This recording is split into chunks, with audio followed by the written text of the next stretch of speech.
Saudamos a todos com a paz de Jesus. Que alegria podermos estar aqui. Obrigado pelo convite aí com meu amigo e irmão, pastor Lamarques. Amigos de longo tempo, começamos o ministério juntos lá no Paraná. E até agora estamos juntos aqui nos Estados Unidos, né? Deus me deu essa alegria de tê-lo como amigo e como mentor, não é? Quando a gente precisa de um conselho, né? Eis aí o homem de Deus. Os pastores também precisam de conselhos, né? Para não errarmos sozinhos. Que alegria podermos estar aqui com vocês. Eu estive aqui há 10 anos, num acampamento que houve aqui no tempo do pastor Dilson. E agora estamos voltando aqui a convite do pastor Lamarques para essa linda igreja.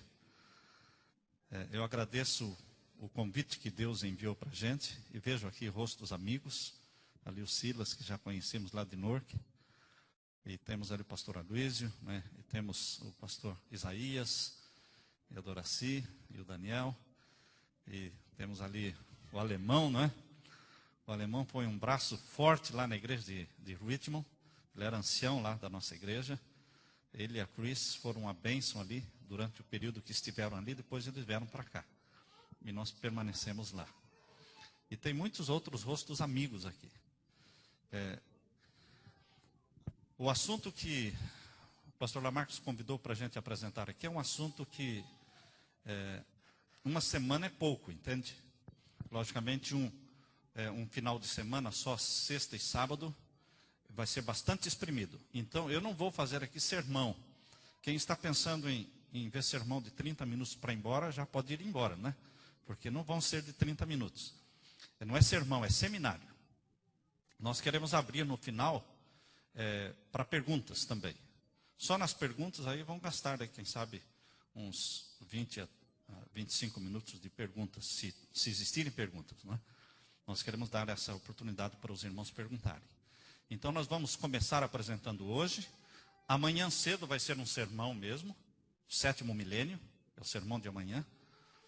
E amanhã à tarde, então, vai ser a continuação do seminário.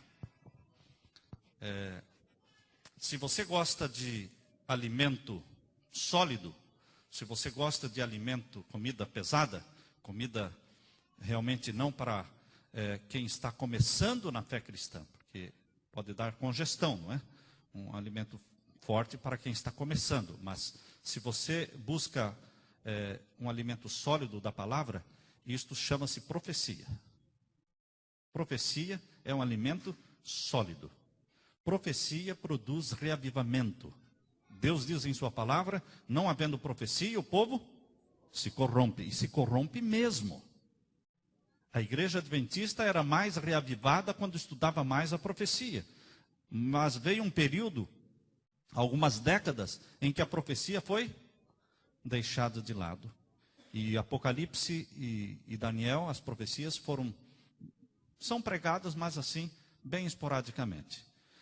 Mas quando vocês lembram, quando a igreja adventista começou, os evangelistas adventistas eram conhecidos por aqueles que montavam um palco assim, chegavam numa cidade, alugavam lá o maior cinema da cidade, o maior teatro da cidade, e montavam no palco assim, um zoológico, né?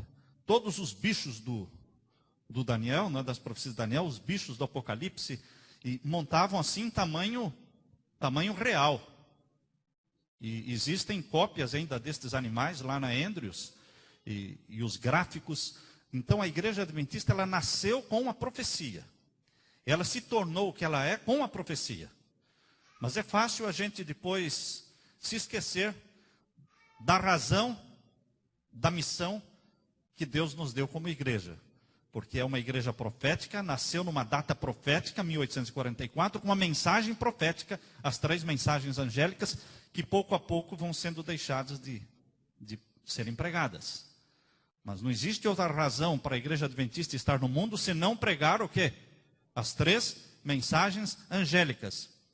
Mas não são atrativas, não são populares. Eu concordo, não são atrativos, não são populares, mas é a mensagem que Deus nos deu para pregar. Todas as outras mensagens nossas, outras igrejas também pregam, mas a mensagem as 3 mensagens angélicas, somente a igreja adventista prega. E se nós não pregarmos, quem pregará? Então, queridos, nós vamos, antes de abrirmos a palavra de Deus aqui, vamos orar mais uma vez. O Silas já orou, vamos orar mais uma vez que o Espírito Santo esteja presente aqui e nos dirija em tudo quanto formos falar aqui, que seja para a glória de Deus. Pai eterno, humildemente imploramos a presença do Espírito Santo. Obrigado porque o Senhor trouxe os teus filhos que querem ouvir a tua palavra nessa noite. Obrigado pela proteção na viagem que tivemos. Obrigado pelo convite que o Senhor nos fez através do teu servo, este homem de Deus, pastor Lamarques, para estarmos aqui juntos, expondo a tua profecia. Derrama sobre nós o Espírito Santo. Que a nossa mente seja iluminada. Que jorre luz da tua palavra e jorre luz do Espírito Santo sobre as nossas mentes. Em nome de Jesus pedimos a tua presença, para que o nome de Jesus seja honrado e glorificado aqui. É em nome dele que pedimos e agradecemos. Amém. Abra sua Bíblia em Daniel capítulo 2. O Evangelho de Daniel, o livro de Daniel, ele é geralmente apresentado como sendo um livro repetitivo. E pelo fato de apresentarmos o livro de Daniel como sendo um livro repetitivo, também apresentamos o livro de Apocalipse como sendo repetitivo. Se você começa errado, você segue errado. Se você começa a montar um quebra-cabeça e você coloca algumas peças erradas ali, você vai continuar montando errado. Se bem que no livro de Daniel, chame atenção a repetição, mas o ponto forte do livro de Daniel não é a repetição. Nós não podemos nos prender na repetição achando que isso é tudo. Não. O ponto forte do livro de Daniel é a progressão. Ele progride, ele avança no tempo. E ele repete só o suficiente para poder avançar no tempo. Quando você abre a Bíblia em Daniel capítulo 2, você percebe que a profecia de Daniel capítulo 2, que é a imagem que Nabucodonosor viu no sonho, né, de cabeça de ouro, peito e braços de prata, quadril de bronze, pernas de ferro e os pés em par de ferro e em par de barro. Você percebe que esta profecia que começou com Babilônia, depois Medo-Pérsia, Grécia e Roma, termina a profecia em 476, com a dissolução do Império Romano e o surgimento das 10 nações da Europa. 476. Não mais do que isso. Depois disso, aparece a pedra que é a volta de Jesus. Todas as profecias de Daniel, elas culminam com a volta de Jesus. Mas elas vão avançando no tempo. Isso é no capítulo 2 de Daniel, certo? Daniel, capítulo 2. Agora, Daniel, capítulo 7, você percebe que eles repetem novamente os 4 impérios.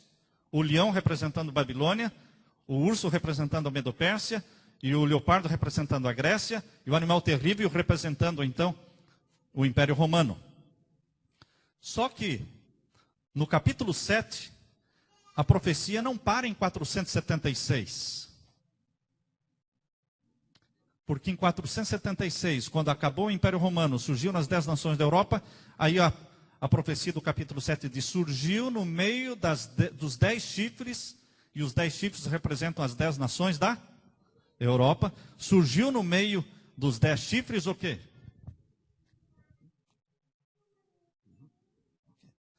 Surgiu no meio dos 10 chifres uma ponta pequena. E para crescer e ser forte, ela teve que derrubar o quê? 3 dos 10 para crescer e ser forte. Então, aquele poder representado pela ponta pequena foi crescendo e derrubou 3, que foram os Érulos, Vândalos e Ostrogodos. Essas 3 tribos das 10 foram derrubadas. Uma em 493, aliás, os Érulos, depois os Vândalos em 534 e finalmente os Ostrogodos em 538. Aí o chifre pequeno estava pronto para exercer a sua supremacia, poder religioso dominando o mundo. Percebam que em Daniel capítulo 7, verso 25, diz que este poder que derrubou as 3 tribos ele perseguiria o povo de Deus por um tempo, capítulo 7, verso 25. Está acompanhando lá? 7, verso 25 diz, ele perseguiria o povo de Deus por um tempo, 2 tempos, metade de um tempo, que são 1260 anos. 1260 anos. 538 a 1798. Os 1260 anos de supremacia papal. Durante a Idade Média, quem reinava com absoluto poder era o rei do Vaticano. Era o poder papal. Mesmo os reis, para serem coroados, precisavam da sanção papal para serem coroados. Mesmo os reis recebiam a coroa em suas cabeças da mão do Papa. Quem ele aprovava, seria coroado. Quem não aprovava, não seria coroado. Até que chegou em 1798, surgiu um homem chamado Napoleão Bonaparte. E ele disse, quando o Papa quis coroá-lo, o que ele fez? Vocês já leram na história? Quando o Papa veio com a coroa para colocar na cabeça de Napoleão Bonaparte, o que ele fez? Pegou a coroa da mão do Papa. Eu coloco. Eu coloco. Ele mesmo se coroou. Não aceitou que o Papa o coroasse. Isso foi um mau sinal, não é? Um mau sinal. Foi Napoleão Bonaparte que o quê? Determinou que o Papa seria preso em 1790, no mês de fevereiro de 1798. O Papa Pio VI foi preso. E ali acabaram os 1260 anos de supremacia papal, 538 a 1798. Vejam, queridos, isso está no capítulo 7. Portanto, o capítulo 2 leva você até o ano 476, o capítulo 7 leva você até 1798. Viram como o capítulo 7 repetiu o que tinha no capítulo 2, mas avançou no tempo? Veja quanto avançou no tempo. A beleza não é a repetição, a beleza é a progressão. Deus usa uma didática em Daniel como um professor usa dentro de uma sala de aula. Ele chega assim, para começar a aula, ele diz sobre o que nós falamos mesmo ontem. Nós falamos isso, ele dá uma rápida recapitulação do que foi apresentado na noite ou no dia anterior. Mas ele faz a recapitulação por simplesmente recapitular, ou ele faz a recapitulação para poder avançar. Ele recapitula e avança. Na próxima aula, ele dá uma recapitulada e avança. Vai avançando. Deus faz a recapitulação e avança no tempo. De 476, avançou para 1798. Agora você chega na visão do Daniel capítulo 8. Daniel capítulo 8, repete de novo. O carneiro representando a Medopérsia, o bode representando a Grécia, depois um chifre pequeno que surgiu, representando o Império Romano. E aí chega no capítulo 8, verso 14, que é o verso mais usado e o mais estudado na Igreja Adventista, é Daniel 8,14, que diz até 2.300 tardes e manhãs, e o santuário será purificado. Ora, queridos irmãos, as 2.300 tardes e manhãs, segundo a profecia, Isaac Newton disse que os dias na profecia de Daniel deveriam ser entendidos. Quando Isaac Newton escreveu o seu comentário sobre Daniel, disse que os dias na profecia de Daniel deveriam ser entendidos como anos. E obviamente nós entendemos como anos. Então, as 2.300 tardes e manhãs são 2.300 dias proféticos que podem ser transformados em 2.300 anos. Que começou em 457 a.C. e foi então até 1844 depois de Cristo.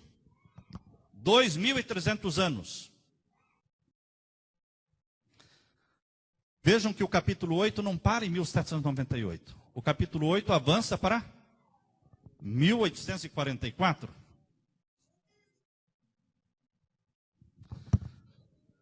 Aqui nós temos 3 blocos proféticos.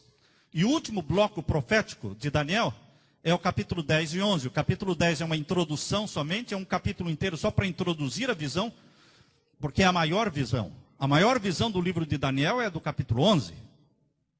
E é o capítulo menos estudado na igreja. Quando eu fiz faculdade de teologia, eu fiquei contando os dias para ver o que o professor ia falar sobre o capítulo 11. Passaram-se 4 anos na faculdade de teologia e nenhum professor falou nada sobre o capítulo 11. Quando eu fiz o mestrado em teologia, eu fiquei pensando agora no mestrado eu quero ver o que eles vão ensinar sobre o capítulo 11 de Daniel. E o capítulo 12, porque é uma visão só, né? O capítulo 10 é a introdução, capítulo 11 e 12 é a visão. Terminei o mestrado e não ouvi nenhuma palavra sobre o capítulo 11. Falei, bom, então eu tenho que fazer o doutorado, não é? Para saber. Vim para Andrews, fizemos o doutorado na Andrews. Nunca ouvi uma sequer palavra sobre o capítulo 11 de Daniel. E é a maior visão de Daniel. O anjo diz que é uma visão longa, de uma guerra longa, para dias muito distantes. Queridos, seguindo a sequência, se o capítulo 2 leva você a 476, se o capítulo 7 leva você até 1798, se o capítulo 8 leva você até 1844, é de se esperar que a última visão, o último bloco profético de Daniel, capítulo 11 e 12, leva você até onde? Até o decreto dominical, perseguição do povo de Deus e a volta de Jesus, do capítulo 12, é o clímax do livro de Daniel, que fala sobre Miguel se levantando para libertar o seu povo. E Miguel se levantará, grande príncipe, para libertar o seu povo. E haverá um tempo de perseguição como nunca houve. E aí vem a ressurreição, enfim, são os sinais, os acontecimentos, o que? Da volta de Jesus. Essa é a profecia de Daniel. A profecia de Daniel, ela repete o suficiente para poder avançar. A beleza é a progressão no tempo. Então, queridos, nós dedicamos mais de 20 anos estudando o capítulo 11 e o capítulo 12 de Daniel. Aliás, todo o livro de Daniel, mas nos concentramos no capítulo 11 e 12 porque era a parte desconhecida para mim e desconhecida para a maioria. E graças a Deus, aquilo que nós vamos apresentar para vocês aqui é um pouco daquilo que Deus está nos ajudando a entender sobre o capítulo 11 e o capítulo 12 de Daniel, que só podem ser entendidos e estudados junto com o livro do Apocalipse, porque Daniel e Apocalipse são um só livro, falam dos mesmos assuntos. E Ellen White diz, deveriam até ser encadernados juntos, ela diz, porque falam do mesmo assunto. Vamos abrir a palavra de Deus então em Daniel capítulo 11.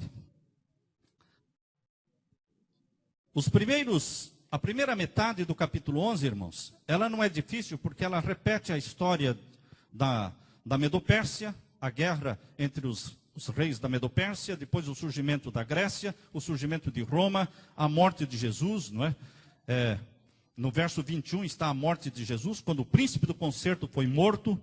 O príncipe do concerto é Jesus, o verso 21, capítulo 11, né? Essa parte não é difícil.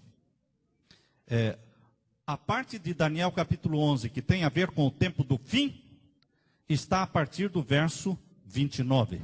E nós vamos começar a partir do verso 29, que fala sobre o retorno do poderio papal. O retorno do rei do norte. Em Daniel 11, um dos pontos bem estabelecidos na igreja adventista, um dos pontos bem estabelecidos é que o rei do norte de Daniel 11 é o reino do papado.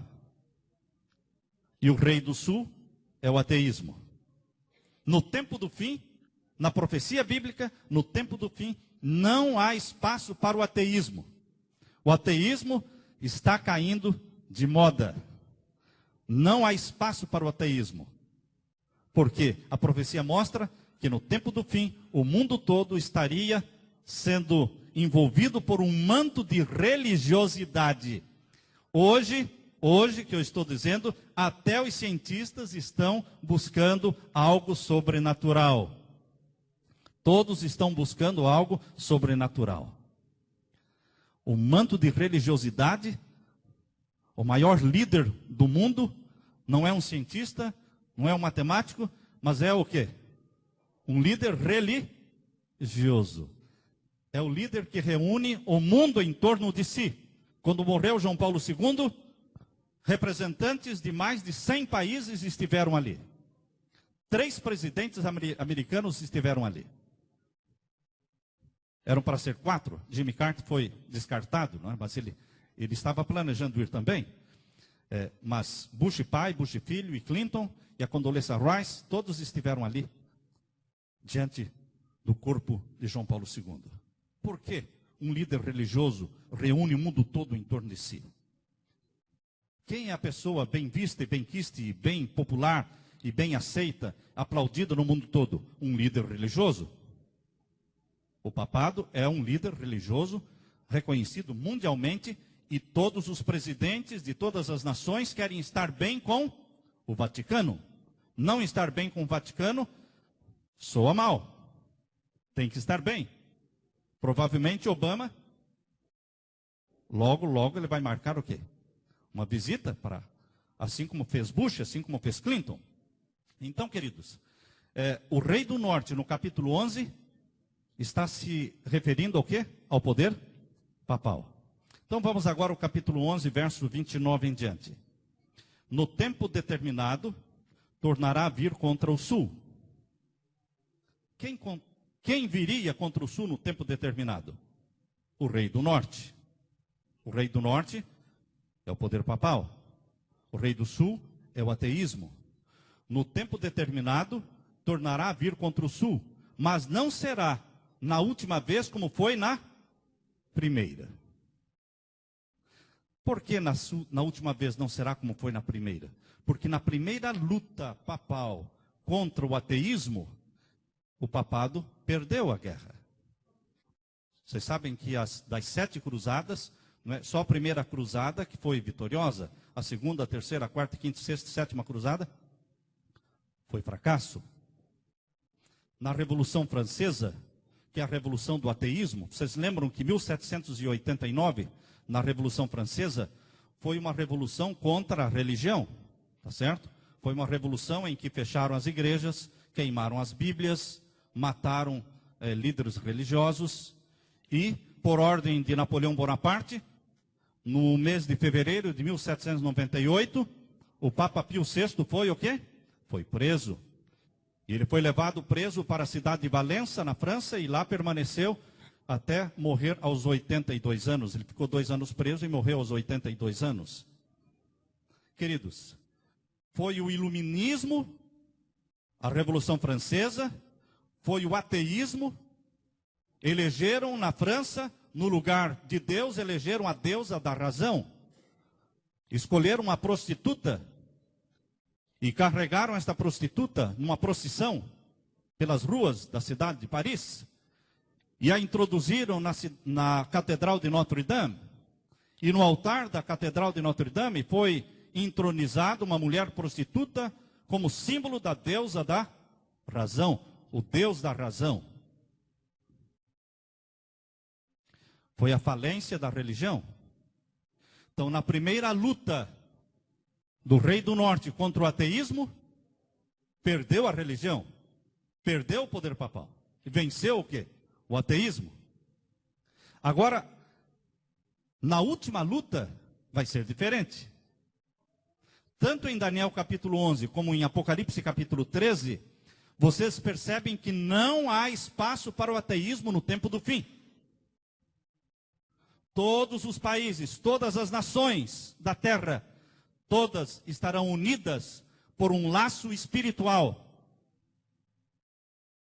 por um ecumenismo mundial.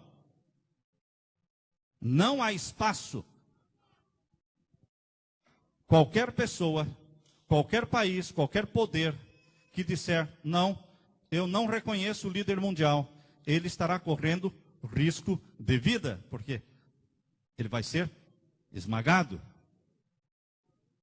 Queridos, verso 29, leia de novo. No tempo determinado, tornará a vir contra o sul, mas não será na última vez como foi na primeira. A última batalha contra o ateísmo vai ser para arrasar o ateísmo e implantar no mundo um sistema religioso mundial, chamado ecumenismo mundial. Aí está o Concílio Mundial das Igrejas, reunindo ali centenas, estão mais de 300, 400 igrejas filiadas ali no Concílio Mundial das Igrejas, todas trabalhando para um ecumenismo mundial. Quando o Papa Bento XVI esteve aqui em Washington, no dia 16 e 17 de abril, vocês viram, vocês perceberam? Ok, obrigado.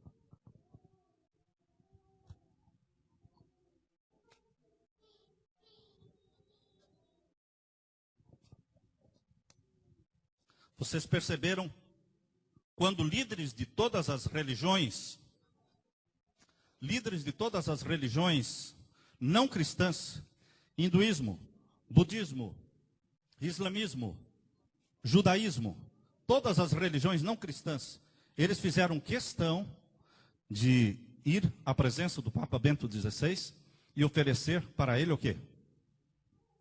Não sei quantos assistiram, eu assisti. Ofereceram para ele uma lembrança, para make sure de que estamos bem, ou seja, ter certeza de que queremos ter boa amizade. Líderes governamentais e líderes religiosos, todos estão envolvidos nesse ecumenismo mundial. Não há espaço para o quê? Para o ateísmo, ou seja, não creio que existe Deus. Todos estarão envolvidos por um manto de religiosidade. Agora vejam o verso 31, irmãos. Verso 31.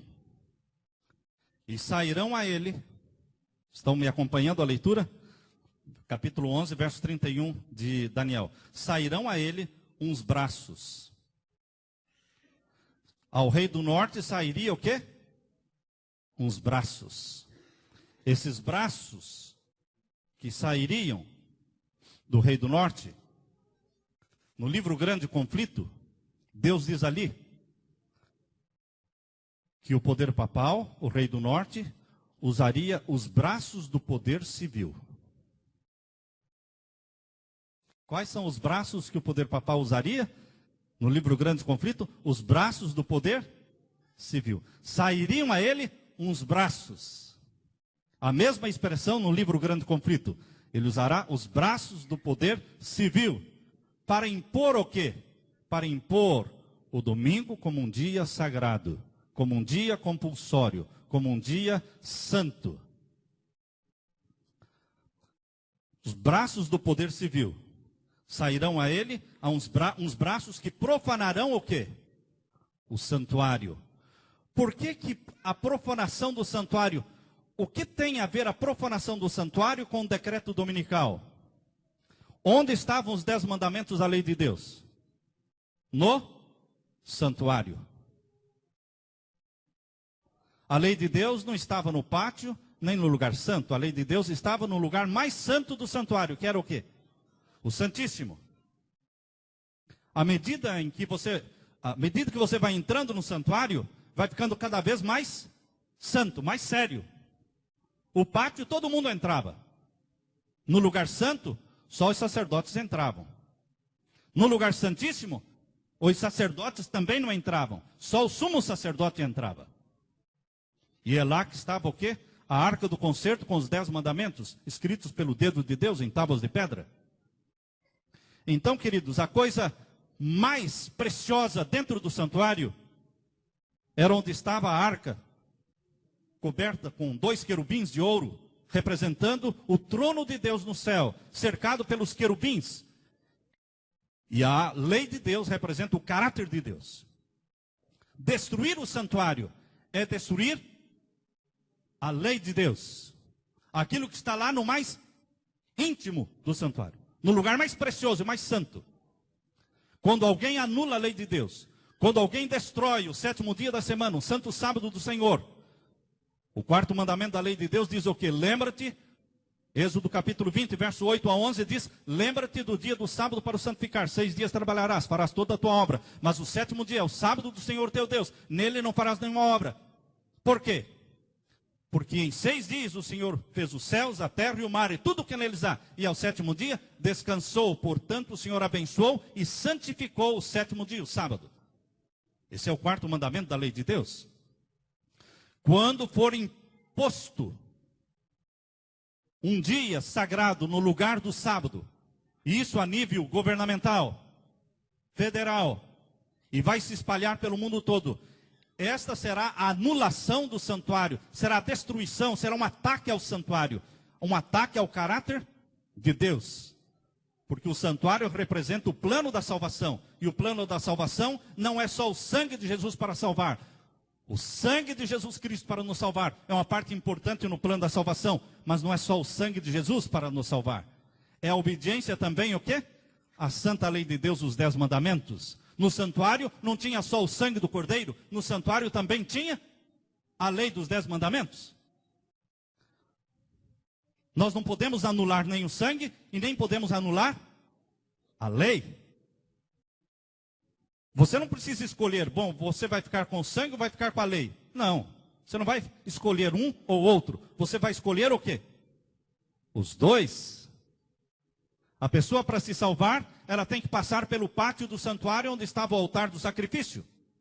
Não há salvação para ninguém que não passe pelo pátio, o altar de sacrifício. O altar de sacrifício onde Jesus morreu foi o Monte do Calvário. Então você tem que passar pelo Monte do Calvário e receber o sangue de Jesus para perdão dos seus pecados. Mas se depois que você passa pela cruz de Cristo no Calvário e recebe o perdão dos seus pecados, se você continua vivendo na transgressão, vivendo no pecado, Jesus não vai salvar pessoas no pecado. Jesus Cristo salva as pessoas dos pecados. Jesus nunca salva as pessoas no pecado. Ele salva as pessoas do pecado. E pecado é transgressão da lei. 1 João capítulo 3, verso 4. Portanto, queridos, o plano da salvação não é escolher entre o sangue e a lei. Não, a salvação é o sangue de Jesus. Mas o sangue de Jesus produz filhos e filhas que têm prazer na obediência ao Pai Celestial. O sangue de Jesus produz filhos e filhas que têm alegria em obedecer os mandamentos do Pai. Os teus mandamentos estão no meu coração. Jesus dizia: os mandamentos do meu Pai, eu os obedeço. E aquele que me ama também guarda os mandamentos. Queridos, quando o rei do norte, o poder papal, estender suas mãos, seus braços, unindo-se ao poder civil, para impor uma lei que anule a lei de Deus e imponha o domingo como dia sagrado, então estará destruindo o quê? O santuário, profanando o santuário. Estão percebendo o capítulo 11, verso 31? Sairão a ele uns braços, são os braços do poder civil. Por que estamos dando ênfase nos braços do poder civil? Porque o rei do norte não tem um exército. Ele tem uma guarda suíça. Para ser guarda papal tem que ser da guarda suíça. Mas quem guerreia as guerras papais não são os guardas suíços. Durante as cruzadas, quem guerreava as guerras papais? Os reis da Europa. O que mais lutou as guerras papais foi Clovis, rei dos francos, rei da França. Foi o que mais lutou as guerras papais. Hoje, queridos, hoje não se pode impor um dia de guarda sobre o mundo sem que haja um apoio da lei civil. Não pode haver uma perseguição contra os que não santificarem o domingo se não houver o quê? Apoio de um exército, de militares, enfim, para prender, Quando a Bíblia diz que ninguém vai poder nem comprar e nem vender, isso implica em que haverá uma investigação, haverá uma perseguição, haverá a liberdade, ela desaparecerá. A liberdade de consciência, a liberdade religiosa, a liberdade de culto, ela vai desaparecer. Você ou obedece, ou você obedece. Senão você não vai poder nem comprar e nem vender. Só que o poder papal, o rei do norte, não tem exército. Por isso ele precisa dos braços do poder civil. Então, existem povos e nações que vão oferecer o seu exército, o Army, a Navy, tá certo? Aqui está à disposição para que o decreto seja enforçado, seja imposto. Por isso diz aqui, sairão a ele braços do poder civil para profanar o que? O santuário. E o que mais? E tirarão o contínuo. O que é o contínuo no santuário da terra? O contínuo do santuário da terra era o sangue diário de Jesus Cristo, do Cordeiro, que representava Jesus, sendo oferecido para perdão dos pecados. Ou seja, a profanação do santuário não tem a ver somente com a destruição da lei, eles também destruiriam o sangue do Cordeiro de Deus, tirariam o contínuo. A contínua intercessão de Jesus seria substituída pela contínua intercessão de um sacerdócio terrestre. Em vez das pessoas poderem ir a Deus e confessar os pecados, seria estabelecido um sacerdócio, uma confissão auricular, um sistema em que as pessoas vão a seres humanos que fumam e que bebem, pessoas que são pecaminosas, são pecadores, mas pensam ter o direito de absolver do pecado, pensam ter o direito de perdoar pecados. Quando Jesus Cristo disse, quando orardes, orareis assim, Pai nosso que estás nos céus, orar ao Pai. 1 João capítulo 1, verso 7 diz, se confessarmos os nossos pecados, Deus, é fiel e justo para nos perdoar os pecados. Isto é Bíblia. Isso é a palavra de Deus. Porém, seria estabelecido na terra outro sistema para desviar as pessoas de Cristo, desviar as pessoas do sangue do Cordeiro que tira o pecado do mundo. A profanação do santuário não tem a ver somente com a destruição da lei, mas com a destruição também da contínua intercessão de Jesus. E aí diz o verso 31, ele profana o santuário, tira a contínua intercessão de Jesus e estabelece o quê? A abominação desoladora. A abominação desoladora, na Bíblia, é algo muito ruim. Abominação, não basta ser abominação, porque abominação já é um palavrão, não é? Abominação já é um palavrão. Mas além de falar abominação, fala também o quê? Desoladora. A abominação desoladora dos últimos dias. O que seria a abominação desoladora dos últimos dias?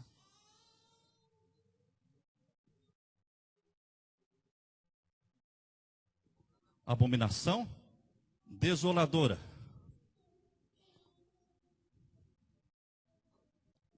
A Bíblia explica a Bíblia. Só vale a explicação que a Bíblia dá.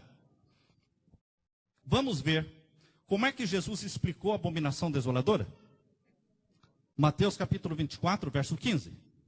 Mateus 24, verso 15 é Jesus quem está explicando o que é abominação desoladora. Mateus capítulo 24 e o verso 15. Abra sua Bíblia.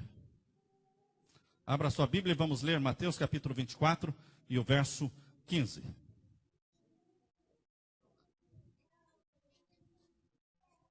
Todos acharam? Podemos ler. Quando, pois, virdes que a abominação da desolação, ou seja, abominação desoladora, ou abominação da desolação, tanto faz, não é? Quando, pois, virdes que a abominação da desolação, de que falou o profeta Daniel, tem alguma dúvida aqui? Jesus está falando da abominação desoladora que está na profecia de Daniel. Quando vocês perceberem que essa abominação da desolação, da qual falou Daniel, está no lugar santo, quem lê, atenda. Qual era o lugar santo em Jerusalém? Jerusalém é a cidade santa. Na Bíblia, a cidade santa é Jerusalém. Agora, dentro da cidade santa, qual era o lugar santo? Onde estava o quê? O templo. Lugar santo. Queridos, Jesus Cristo disse, quando vocês verem que a abominação da desolação chegou no lugar santo, quem lê atenda. Verso 16. Então os que estiverem na Judéia fujam para os montes. E quem estiver sobre o telhado não desça tirar alguma coisa da sua casa. E quem estiver no campo não volte atrás a buscar os seus vestidos. Mas ai das grávidas e das que amamentarem naqueles dias. Orai para que a vossa fuga não seja nem no inverno e nem no sábado. Queridos, Jesus está falando aqui do quê? Destruição de Jerusalém, onde morreram mais de 1 milhão de judeus, morreram na destruição de Jerusalém. No ano 70, quando o general Tito, filho de Vespasiano, cercou Jerusalém, e Jerusalém foi destruída. Mas ele cercou 2 vezes. Primeiro ele cercou, e os cristãos pensaram, Jesus falou que quando virmos Jerusalém cercada é para fugir, mas fugir como? Se está cercada. Mas quando Deus manda, ele providencia um escape. Ele providencia um escape. Ele disse, quando vocês perceberem que Jerusalém está cercada, fujam. Mas fugir como? Era impossível. Estava cercada. Era fugir e morrer. Saiu para fora dos muros, morria. Porque Roma, o exército romano, fincou sua bandeira em terra santa e estava ali esperando para destruir a cidade. Mas, queridos, foi nesse tempo que Nero suicidou. Nero suicidou em 68, mais ou menos. O louco Nero, né? Aquele que botou fogo em Roma. E aí, Vespasiano, o pai de Tito, estava em Roma para se proclamar o próximo imperador, mas ele teve problemas. Ele mandou a mensagem, volta, que eu tenho que me tornar imperador, mas não está dando. Então ele tirou o cerco de Jerusalém e fez caminho de volta para Roma, para ajudar o pai Vespasiano a se tornar o quê? Imperador. Só que os sucessores de Nero foram 2, que foram poucos meses como imperadores e foram derrubados.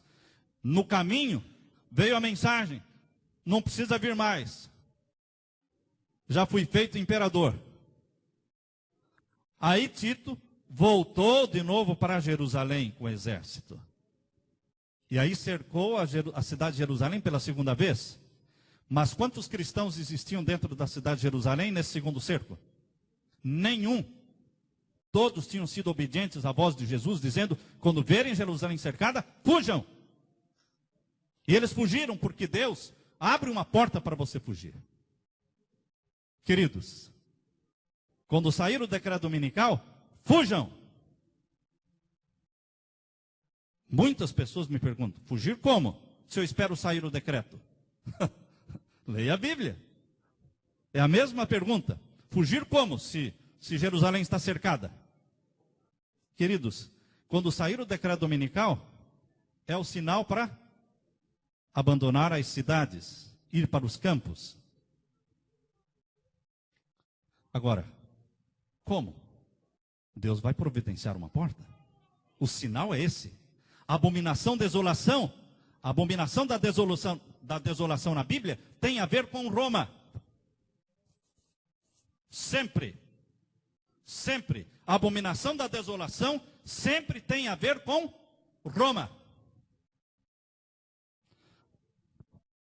Roma no cerco de Jerusalém e Roma no cerco do povo de Deus. Jerusalém foi cercada e o povo de Deus vai ser cercado. Naquele tempo era Roma imperial. Hoje é Roma papal, mas sempre Roma. Roma domina o mundo desde o ano 168 antes de Cristo. Foi quando Roma dominou o Império Grego e passou então a dominar o mundo. 168 antes de Cristo, até hoje Roma domina o mundo. Você pode dizer, pastor Samuel, você tem certeza? Porque quem domina o mundo é a Casa Branca. É a Casa Branca que domina o mundo? Ou a Casa Branca...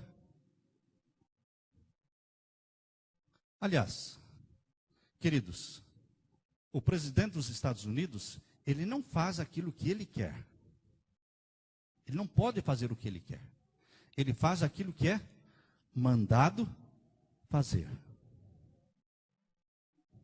As pessoas perguntam, será que o Bush não vê que isso aí não vai dar certo? Ele vê, lógico que ele vê, mas ele está sendo mandado. Será que o Bush não vê que ele vai quebrar a economia do país? Lógico que ele vê. Mas o plano é quebrar a economia do país. Para implantar a nova ordem mundial, irmãos, para se implantar o sistema novo de governo, que se chama nova ordem mundial, tem que quebrar a economia para justificar um outro sistema de governo. Se um sistema está funcionando bem, não é aquele provérbio em português, se a máquina funciona, para que consertar? Se esse sistema está funcionando bem, para que outro? Então, o governo Bush foi incumbido de quebrar o sistema. Quebrar a economia do país. Isso está na cara, está visível. Mas para quê? Para preparar o caminho para um novo sistema de governo, que se chama Nova Ordem Mundial. O primeiro-ministro da Inglaterra falou sobre a Nova Ordem Mundial. Aquele espanhol que é representante também das organizações mundiais, não me lembro o nome dele, também falou da Nova Ordem Mundial. Malachi Martin, um jesuíta, escreveu um livro de 600 páginas sobre uma biografia sobre João Paulo II, The Key of this Blood, a chave deste sangue. Ele fala abundantemente sobre a nova ordem mundial. Nós estamos caminhando para a implantação da nova ordem mundial. Quando eles dividirão o mundo em 10 blocos, dos quais Estados Unidos, México e Canadá formarão a NAFTA. A NAFTA é o bloco número 1 mais poderoso do mundo. NAFTA. A NAFTA foi criada por Clinton. E ela existe. Está sendo implantada gradualmente. Assim como foi criado a Comunidade Europeia, assim como está sendo criado também o Bloco Sul-Americano, com a liderança do Brasil. Por isso o Brasil está melhorando um pouco para poder ser o líder dos outros. O Banco Central cuida disso. O Banco Central lá cuida disso. O Federal Reserve Bank cuida disso aqui nos Estados Unidos. Os bancos centrais mundiais trabalham ou para ajudar ou para atrapalhar, não é? Quando as coisas estão indo muito bem, eles fazem para quebrar a economia. E os países que estão fracos demais, eles trabalham. Existe um poder que comanda os bancos centrais mundiais. Os bancos centrais não pertencem ao governo dos países. O Federal Reserve Bank não pertence ao governo dos Estados Unidos da América do Norte. Assim como o Banco Central do Brasil também não pertence ao Brasil. Os bancos centrais foi um sistema muito bem bolado, esperto. E que todo mundo pensa que o Banco Central do país dele é do governo. Não, irmãos, não é do governo. Existem bancos centrais que têm parceria do governo. E outros bancos centrais que não têm nenhuma parceria do governo, como é o caso dos Estados Unidos. Tem nenhuma parceria. Outros países têm alguma parceria. Mas sempre são bancos privados que comandam. Bancos privados. Por isso a ajuda agora foi votada dar só para bancos. De onde veio o dinheiro? Federal Reserve Bank. E vai ser dado para quem? Para os bancos privados. E de quem são os bancos privados? Deles mesmos. Se dá com essa mão e pega com a outra. Mas para o povo não percebe. A ajuda está sendo dada em nome do governo, não é? Mas o dinheiro é do Federal Reserve Bank. Aqui diz, queridos, que a abominação da desolação tem a ver com Roma. Naquele tempo, foi Roma cercando Jerusalém e fincando ali o estandarte idolátrico romano. Quando você lê o livro O Grande Conflito, na página 25, ali é dito que Roma plantou em Terra Santa o estandarte idolátrico romano. A bandeira de Roma, quando tremulou em Jerusalém, foi fincada no templo, no terreno do templo sagrado. E o templo foi destruído no ano 70. Ali foi a abominação da desolação. Agora a abominação da desolação dos últimos dias tem a ver com Roma também. plantando a bandeira de Roma papal no meio da cristandade. Qual é a bandeira? A bandeira de Obama era qual? Qual era a bandeira que fez dele mudança? Nós podemos. Mudança. Agora, qual é a bandeira papal? Tem que ter uma, não é? Tem que ter uma. Qual é a bandeira papal que mostra a autoridade papal? Que mostra que realmente ele tem poder sobre o mundo todo. O domingo. O domingo. O domingo não tem nenhum texto na Bíblia. Não existe nenhum texto na Bíblia que mande guardar o domingo. Nenhum. Já se ofereceram aí muitas vezes $1.000, chave do carro. Quantas vezes eu peguei a chave do meu carro e falei, olha aqui, ó, um auditório cheio, mostrava a chave do carro, né? Não é um carro zero, não é?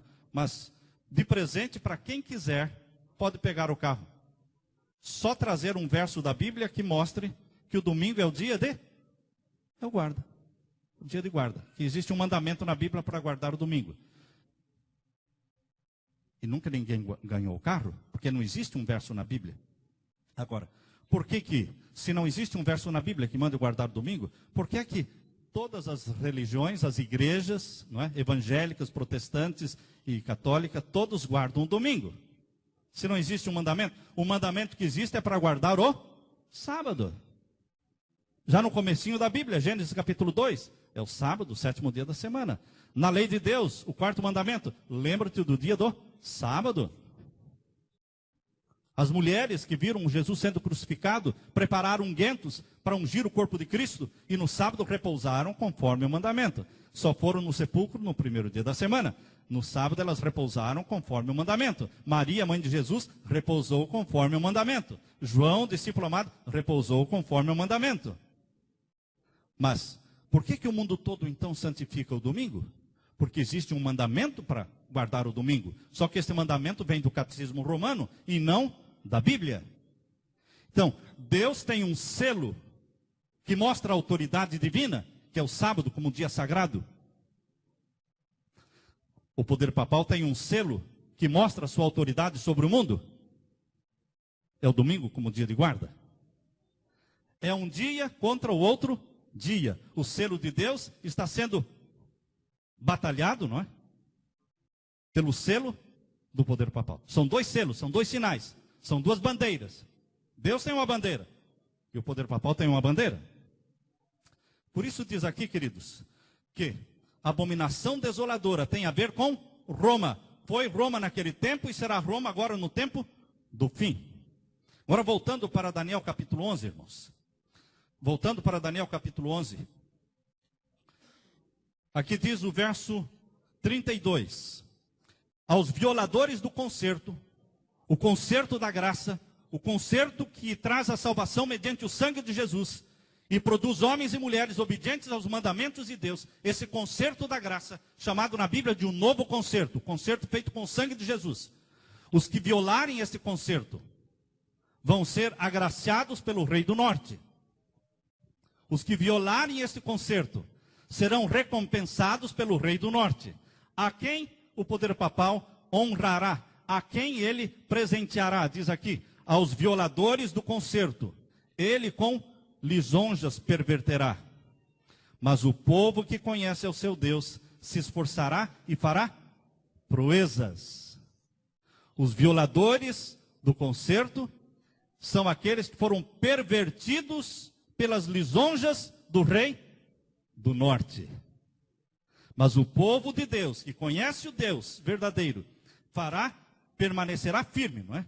E fará proezas, diz aqui. Se esforçará e fará proezas. E o verso 33, leia comigo o verso 33. E os entendidos entre o povo de Deus, não é? Os entendidos entre o povo de Deus. Entendidos em quê? O povo de Deus tem que ser entendido em quê? Na palavra de Deus, na profecia. Não é a matemática que leva você para o céu. Não é? É o quê? Matemática precisa, nós vivemos num tempo que precisamos entender de matemática. Mas aqui está falando os entendidos do povo de Deus, ou seja, os que conhecem a palavra de Deus, a profecia de Deus, os entendidos entre o povo, ensinarão o quê? A muitos. Temos que falar, temos que pregar, não temos que ter medo, temos que ter a ousadia de um Estevão. Estevão estava pregando e estava sendo ao mesmo tempo apedrejado. Estevão estava pregando e recebendo as pedradas. Se você for calcular o risco que existe em pregar essa mensagem, você não prega. Você não pode pensar nos riscos. Você tem que pregar. Os entendidos ensinarão a muitos. E o que mais? Leia comigo. Todavia, cairão pela espada. Haverá mortes? Haverá. O número dos mártires já se completou? Não se completou ainda. Lá em Apocalipse capítulo 6, né, diz que o número dos mártires ainda não se completou. O número dos mártires. Abra sua Bíblia em Apocalipse capítulo 6. Vamos ler lá o número dos mártires. Por que os mártires ainda não foram julgados? Porque o número dos mártires ainda não se completou. Os mártires da Idade Média estavam simbolicamente clamando para que fossem julgados e feitos justiça da parte de Deus. Deus disse: tenham calma, tenham paciência, porque ainda não se completou o número dos mártires. Apocalipse capítulo 6, o verso 11, nós lemos: e foram dadas a cada um dos mártires, né, uma compridas vestes brancas, e foi-lhes dito que repousassem ainda um pouco de tempo, até que também se completasse o número dos seus conservos, os seus irmãos, que haviam de ser mortos como eles foram. Quando vai se completar o número dos mártires que derramarão sangue por amor a Jesus? Agora, a partir do decreto dominical, agora no tempo do fim. Quando for implantada a nova ordem mundial, que significa uma economia mundial, uma política mundial e uma religião mundial. Nova ordem mundial são três coisas: religião, política e economia. Economia mundial. Vocês sabem qual é o sistema preferido do Rei do Norte? Sistema econômico preferido? Não é o socialismo. Já ficou provado diante do mundo que o socialismo não funciona? Faliu. A Rússia faliu. E alguém pode dizer: pastor, como é que não funciona? Olha a China. E quem disse para você que o sistema econômico da China é comunismo? O sistema de governo é comunismo, mas o sistema econômico da China não é comunismo. Então qual é o sistema econômico da China? O mesmo do Japão. Qual é o sistema econômico do Japão? O mesmo que funcionou na Alemanha, no nazismo. A Alemanha no nazismo funcionou muito bem, não é? A Alemanha se tornou um poder, porque o sistema econômico era fascismo. O poder, o tipo econômico, existem três tipos econômicos mais famosos no mundo, que é o socialismo, o comunismo e o fascismo. Aliás, o socialismo, que é o comunismo mesmo, é o capitalismo e o fascismo. Queridos, se vocês lerem aquele livro de Malachi Martin, jesuíta, que escreveu sobre Papa João Paulo II, ele diz assim: o Papa João Paulo II começou o último jogo do século. Começou o último jogo do século, que é o jogo entre comunismo, capitalismo e romanismo. Esse é o último jogo do século. E ele diz assim: o comunismo vai cair. E já caiu. O capitalismo também vai cair. E já caiu. Não existe mais capitalismo americano. Sem ninguém perceber, mudou o sistema econômico desse país e as pessoas não perceberam. Não existe mais capitalismo americano. Qual a diferença entre comunismo, capitalismo e fascismo? Comunismo é que o governo é dono dos meios de produção e regula tudo. E é o dono dos meios de produção. Isso leva à falência. Porque o ser humano não tem incentivo para trabalhar se ele não é dono, não é? Agora, qual é o sistema capitalista? É onde a empresa privada, o dono privado, ele é o dono dos meios de produção. Ele decide o que ele vai fabricar, por quanto vender e quanto ele vai fabricar. Ele decide. Agora, qual é o sistema fascista? O fascismo é o meio termo. O meio de produção continua pertencendo ao dono privado, empresa privada. Mas é o governo quem decide quanto produzir e por quanto vender. E quantas pessoas vão produzir o mesmo objeto. Esse é o sistema fascista e esse é o sistema que está sendo implantado hoje, em 2008, nos Estados Unidos da América do Norte. Quando o governo está comprando o quê? Ações em quase todos os bancos, se tornando parceiro dos bancos e das empresas. Todas as empresas, instituições financeiras ou fábricas de automóveis, todos que recebem auxílio do governo, o governo está se tornando o quê? Dono também. Para poder ditar o quê? Quanto fazer, por quanto vender e quantas pessoas vão fabricar a mesma coisa. Esse é o sistema da China. O sistema do governo é comunista, mas o sistema econômico da China é fascista. O do Japão é fascista. Esse é o sistema preferido, sistema econômico preferido pelo Vaticano. E é isso que está sendo implantado nos Estados Unidos, com a ajuda de quem? Do Federal Reserve Bank. Voltando então agora, irmãos, para Daniel capítulo 11, vamos terminar logo, para dar oportunidade para perguntas. Mas Daniel capítulo 11, nós vamos parar aqui nos próximos versos. Verso 33 diz que muitos dos filhos de Deus cairão, porque ensinam a palavra de Deus, ensinam a profecia, por isso cairão o quê? Verso 33 nós estamos lendo. Cairão pela espada, pelo fogo, pelo cativeiro e pelo roubo. O povo de Deus será roubado, será morto, será queimado. O que aconteceu para os filhos de Deus durante a Idade Média, aquilo que aconteceu no Coliseu Romano, o povo de Deus sendo jogado para as feras comerem, foi porque eles não queimavam incenso para o imperador, eles adoravam só a Deus. A destruição de povos como os albigenses, valdenses, huguenotes, foi porque eles distribuíam a Bíblia, pregavam a Bíblia. Queridos, a perseguição vai voltar a existir.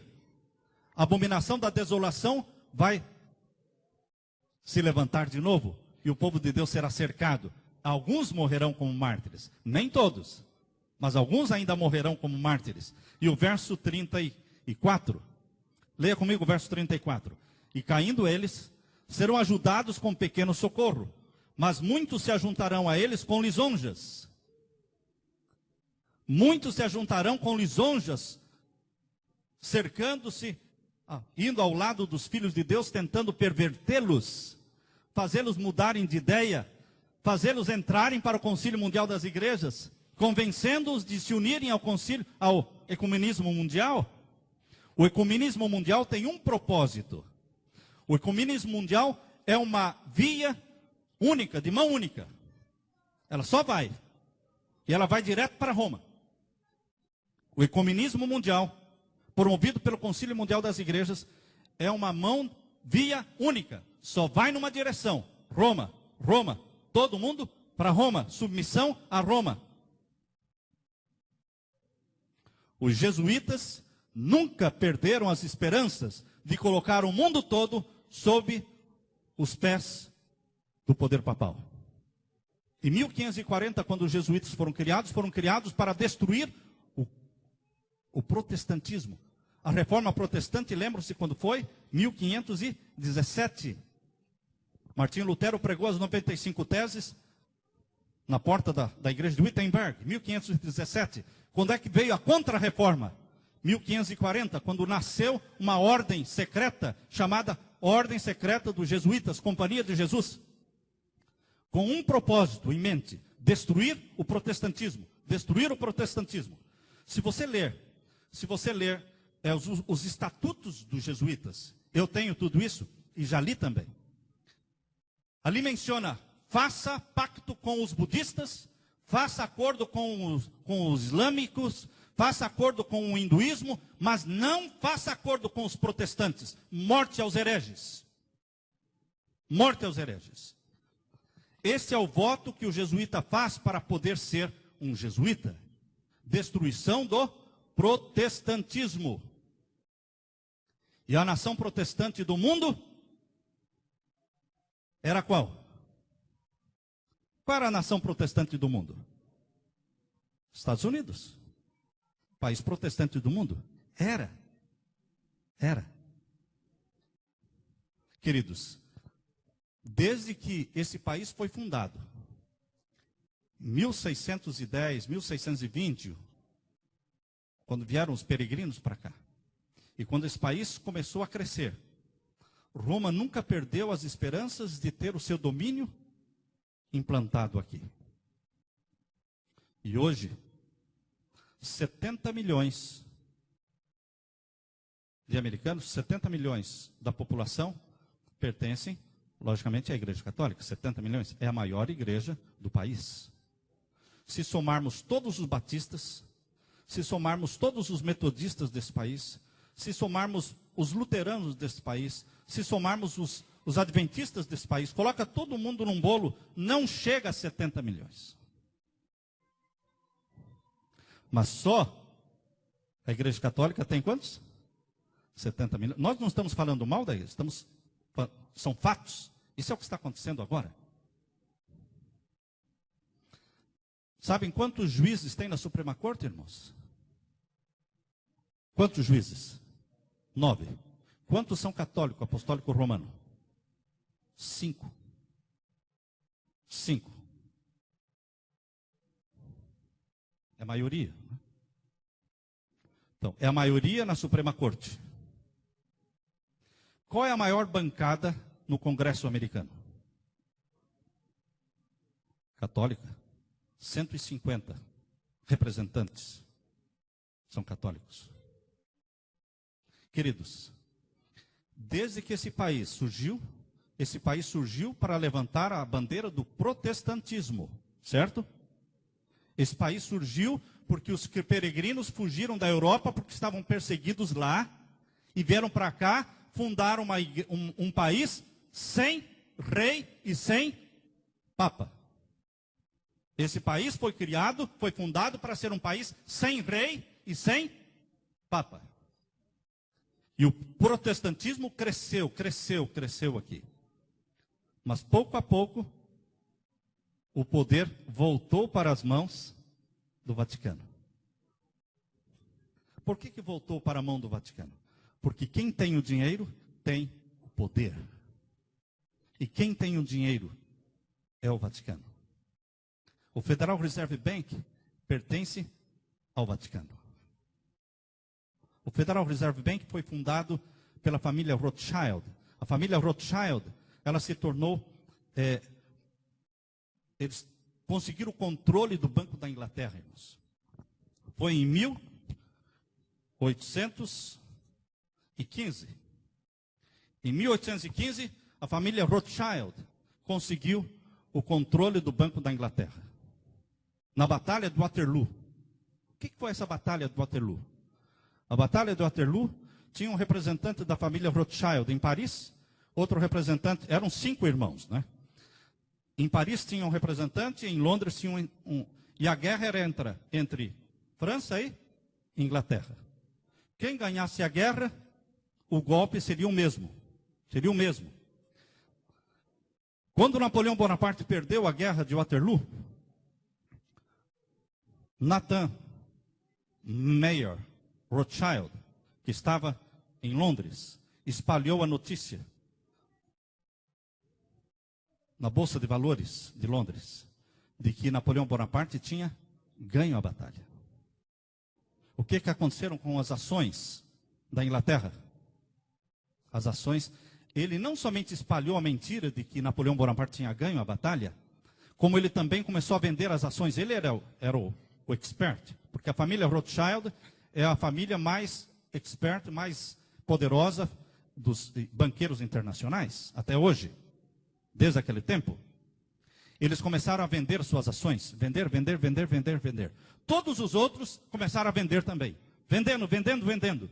Dentro de poucas horas, com um sinal de olhos, ele fez um sinal para os seus comparsas, e aí eles começaram a comprar.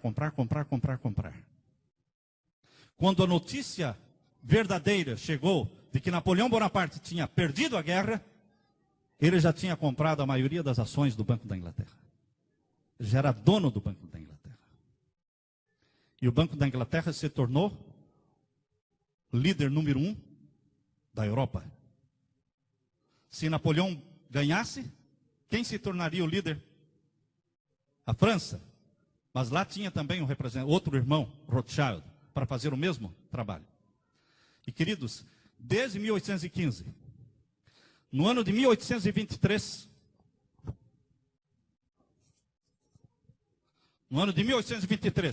a família Rothschild foi escolhida pelos jesuítas do Vaticano para serem os banqueiros do Vaticano. Desde 1823, todas as transações financeiras internacionais do Vaticano são feitas através da família Rothschild, que comanda o Banco da Inglaterra. E foi a família Rothschild que mandou seus representantes para a América. Escolheu seus cabeças dentro desse país. J.P. Morgan era um agente da família Rothschild, que também era um agente dos jesuítas. J.P. Morgan, que fundou Chase Morgan Bank.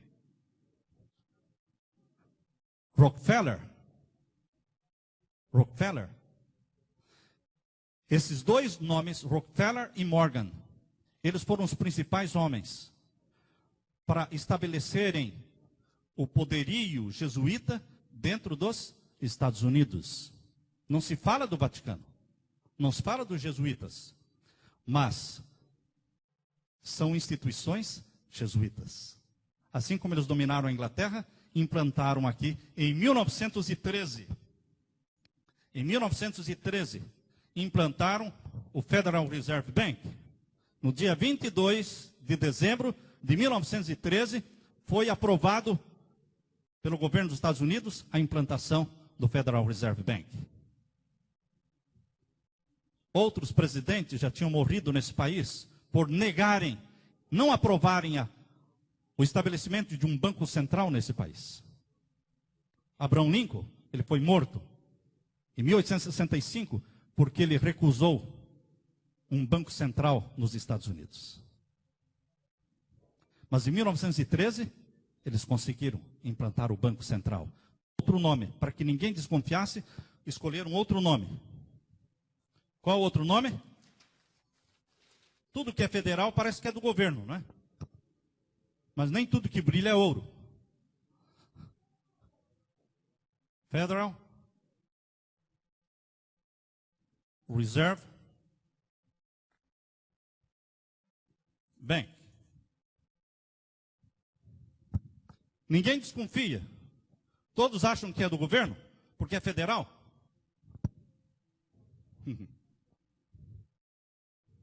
Você também pensa que o tax que você paga, tax income tax, não é? Você pensa que também vai para o governo, né? Também não vai para o governo. Federal Reserve Bank é um banco privado.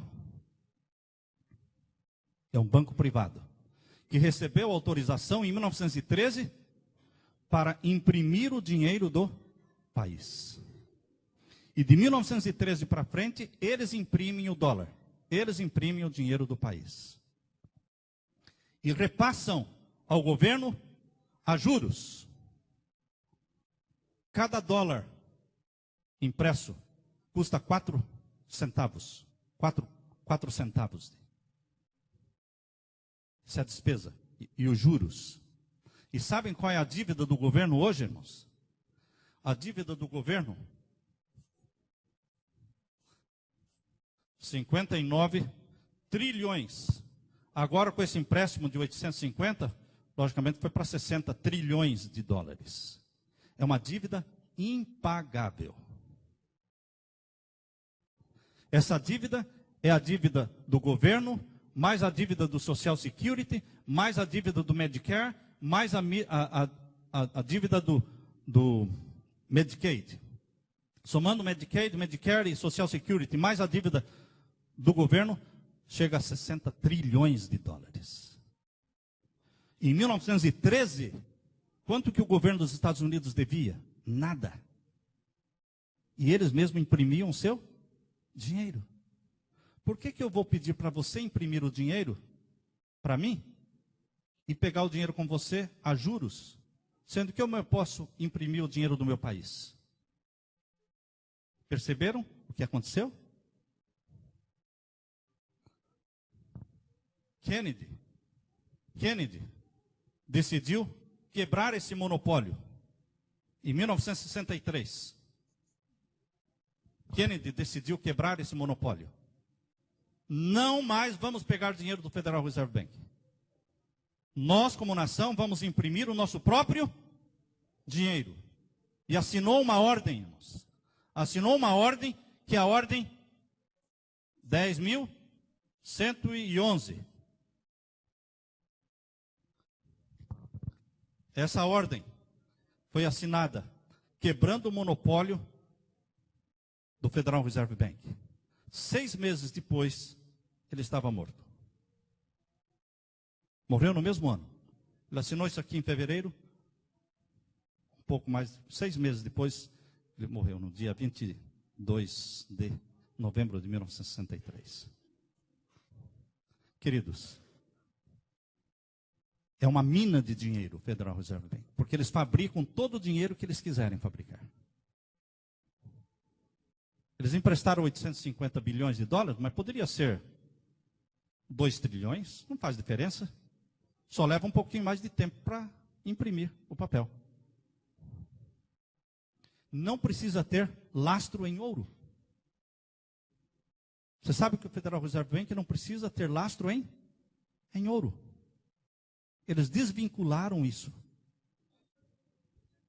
Queridos, esse é um sistema que foi implantado aqui, e através do Federal Reserve Bank eles controlam todos os bancos centrais mundiais.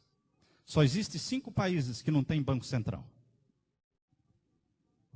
Irã, Cuba, não precisa ter mesmo, né?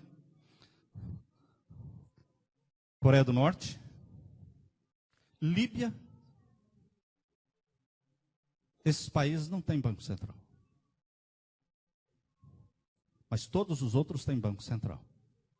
E todos os bancos centrais seguem a mesma orientação, que vem dos Estados Unidos, Federal Reserve Bank. E o Federal Reserve Bank não pode ser investigado pelo governo, não presta as contas para o governo dos Estados Unidos, só presta contas ao Banco da Inglaterra. Os únicos que têm acesso e controle do Federal Reserve Bank é o Banco da Inglaterra, onde está a família Rothschild. Se vocês forem numa enciclopédia judaica, existe a enciclopédia judaica, e procurarem na enciclopédia judaica a família, o nome Rothschild, vocês vão encontrar lá, Rothschild, os guardiões do tesouro do Vaticano. Quem são os Rothschilds? Os guardiões do tesouro do Vaticano. Quem tem o poder é quem tem o quê? O dinheiro. O governo dos Estados Unidos é submisso. Quem deve é submisso a quem? Ao credor. O que eles falam, eles têm que fazer. Interessante, irmãos, que eles não querem receber o dinheiro. Como também a dívida do Brasil, ninguém quer receber a dívida do Brasil. Vocês ouviram o presidente Lula falando na televisão que ele tinha dinheiro para pagar o quê? A dívida do Brasil, mas que foi aconselhado a não pagar. É óbvio. Para que eles querem receber a dívida? Se eles podem fabricar quanto dinheiro eles quiserem. Eu não preciso pegar de você o dinheiro, eu fabrico mais dinheiro. Do nada. Agora, se eu receber a dívida de você, qual é a minha influência sobre você? O que acontece? Acaba. Agora, se você continua me devendo, você tem que fazer o quê? O que eu mando. Por isso, aconselharam Lula a não pagar a dívida. Para eles continuarem o quê? Mandando, tendo poder sobre o país. O Federal Reserve Bank não quer receber a dívida, irmãos. Eles só querem continuar mandando o poder na mão. Existem uma dezena de livros que falam sobre isso. Tá? Existem muitos livros aqui em inglês que falam sobre esse assunto. Mas, queridos, terminando então agora. Aqui diz que o povo de Deus seria cercado, o rei do norte dominaria ao ponto de ninguém poder suster numa posição contrária ao governo de Roma. Só um povo que se levanta contra o poder de Roma e permanece firme e fiel. Está em Apocalipse capítulo 12, verso 17. Vamos terminar com esse texto, irmãos. Só um povo ousa se levantar contra esse poder. Apocalipse capítulo 12, capítulo 14, melhor. Capítulo 14, verso 12 de Apocalipse. Aqui está a paciência dos santos. Aqui estão os que guardam os mandamentos de Deus e a fé de Jesus. Existe um povo que guarda os mandamentos de Deus e tem a fé em Jesus, que vai se levantar contra a santificação do domingo, porque eles guardam o sábado. Não vão receber o selo da autoridade papal, porque eles têm o selo do Deus vivo. Não vão guardar mandamentos de homens, porque eles guardam os mandamentos de Deus. Jesus Cristo tem um povo na terra que é fiel a Ele. Para estes, a lei de Deus é preciosa, assim como é preciosa no santuário. Que pelo poder de Jesus Cristo, você e eu permaneçamos firmes. Amém? Amém. Pois não.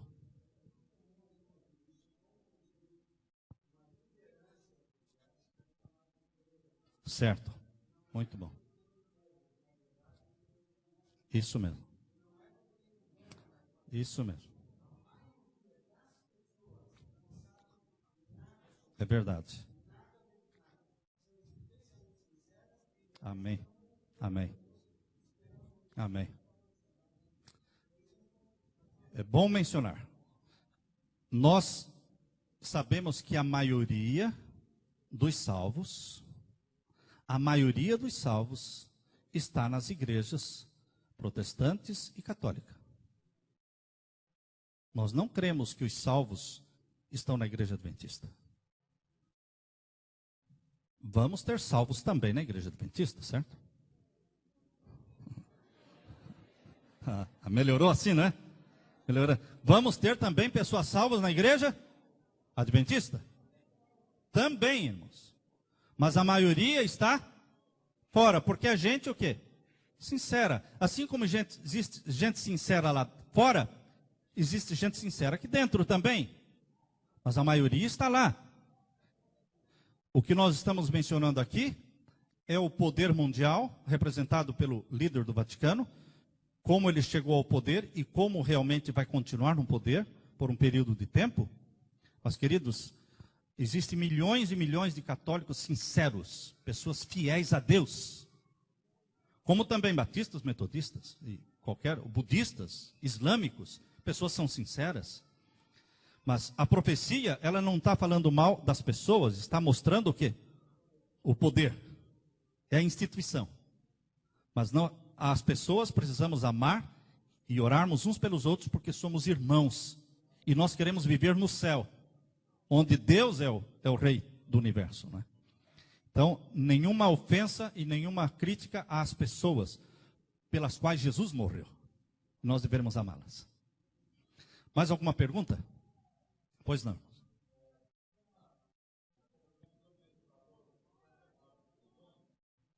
A dívida hoje é perto de 9 trilhões. Certo. Esse valor de 59 é uma projeção quando se inclui todos os próximos gastos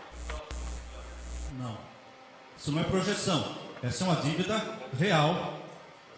Porque os 9 trilhões, que com esse empréstimo aí já foi para 10, né? Isso é dinheiro em cash. Do governo devendo para o Federal Reserve Bank. Agora, somando a dívida do Social Security, hoje, mais o Medicare, mais o Medicaid, isso tem os sites na televisão não, na internet, os sites que mostram, o mesmo site que fala dos 9 trilhões, não todos, mas alguns deles, falam também desse restante da dívida. Somando a dívida geral do governo, que envolve todas essas instituições, chega a isso aí.